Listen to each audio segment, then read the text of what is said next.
Hello everyone, my name is Gürkan Çapar. I am a postdoctoral researcher at Maynooth University, Ireland.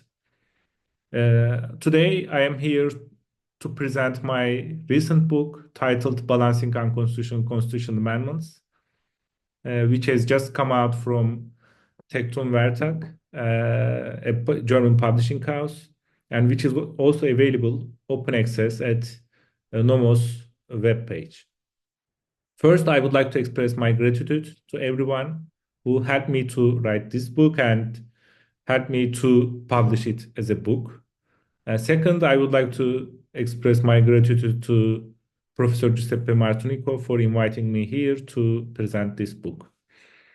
First of all, I would like to briefly talk about why I wrote this book. Second, I would like to briefly present the main arguments of the book. And third, I would like to explain why this book may be interesting for which kind of scholars.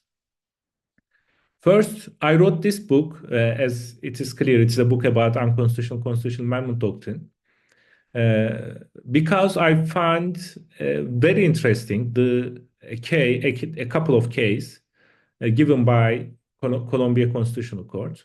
In 2006 and 2010, President Uribe attempted to extend its presidential term 2 times with constitutional amendments. In one of them, the Colombia Constitutional Court found the first one in the first re-election case. The court found the amendment constitutional and accept that President Uribe may extend its presidential term for 1 year, 1 term more. Or the original constitution, Colombian constitution, doesn't include a provision, and it was not possible to serve as a president for 2 terms according to original constitution. Then later in 2010, after its second term, President Uribe tried to extend its presidential term 1 more time. But this time the court said that no, it is not possible, and applied the unconstitutional constitutional amendment doctrine by saying that this amendment was unconstitutional because it threatens the very fabric of constitutional democracy and the basic ideas implicit in this very broad notion of democratic constitutionalism, such as separation of powers, rule of law, and the court gave lots of different arguments and reasons for doing so.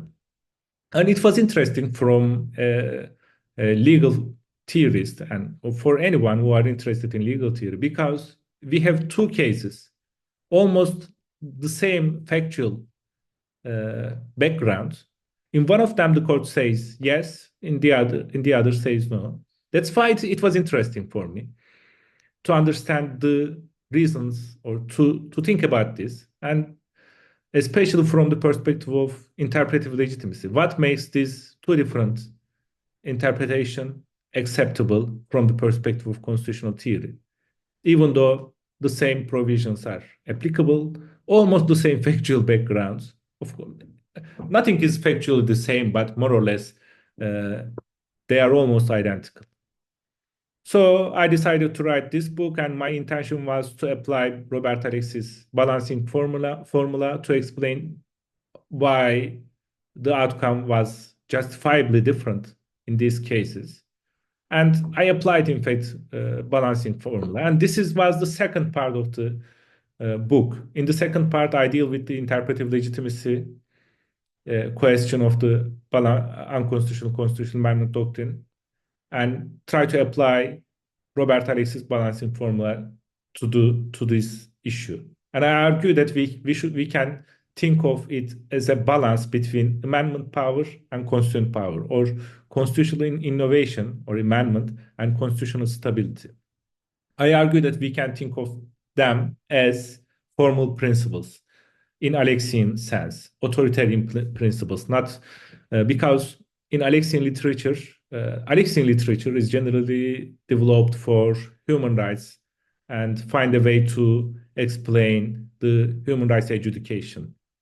But this idea of principles and balancing are also applicable for competence norms, and these are the norms give competence to some institutions to do something, like legislative competence, the competence of judicial review, and so on and so forth. So I extend this balancing idea to unconstitutional constitutional amendment doctrine and competence issue with this thesis in the second part. But thanks to my supervisor, Professor Miodrag Jovanovic, I also thought about the normative foundations of this question. And the questions he asked me at that time made me write the first part of the book, where I deal with the normative foundations of the unconstitutional constitutional amendment doctrine or normative justification. In doing so, I argue that there are three different limitations imposed on amendment power. These are constitutionalism constraint, human rights constraint, and constitutional identity constraint.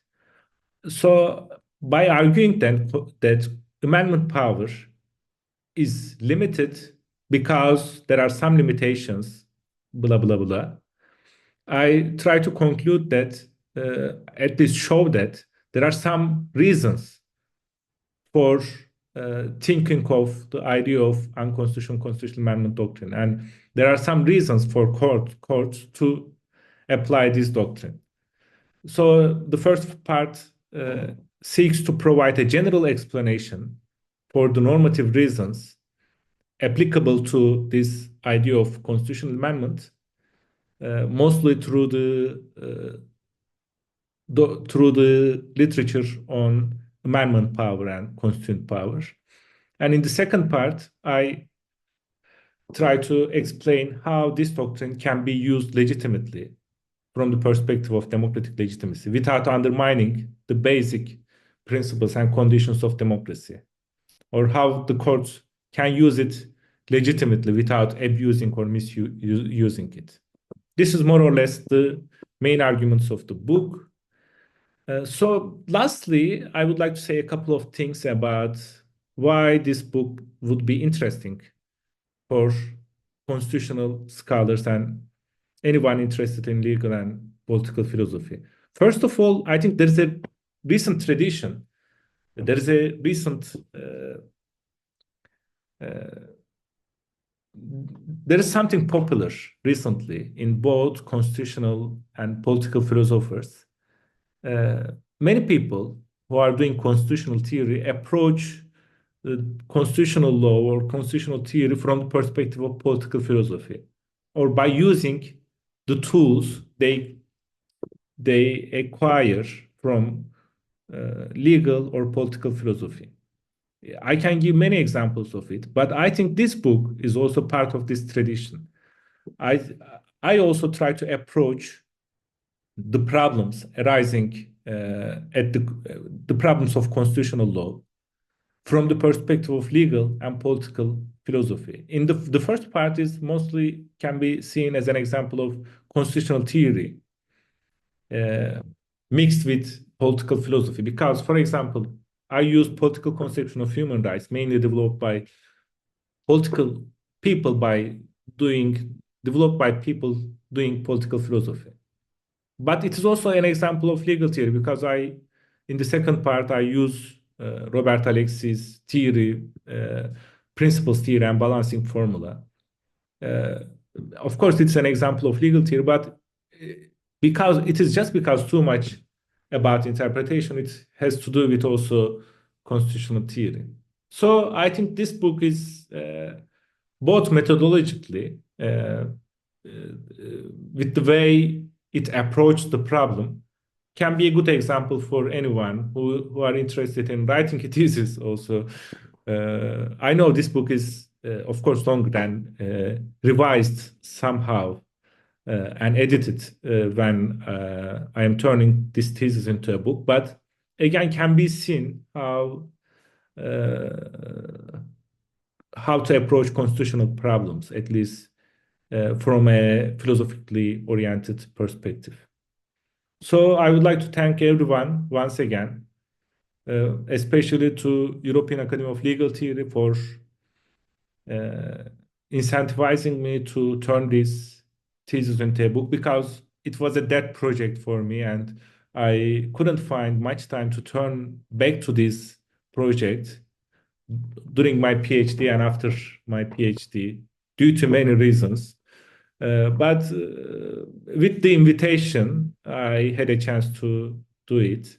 Also, I would like to express my deep gratitude to Professor Giuseppe Martinico and all scholars at Sant'Anna. I feel Sant'Anna always like my home or second home, and it's a pleasure always to do something related to Sant'Anna. And I would like to thank you once again to Professor Martinico, and in his name to Scuola Sant'Anna. Thank you very much.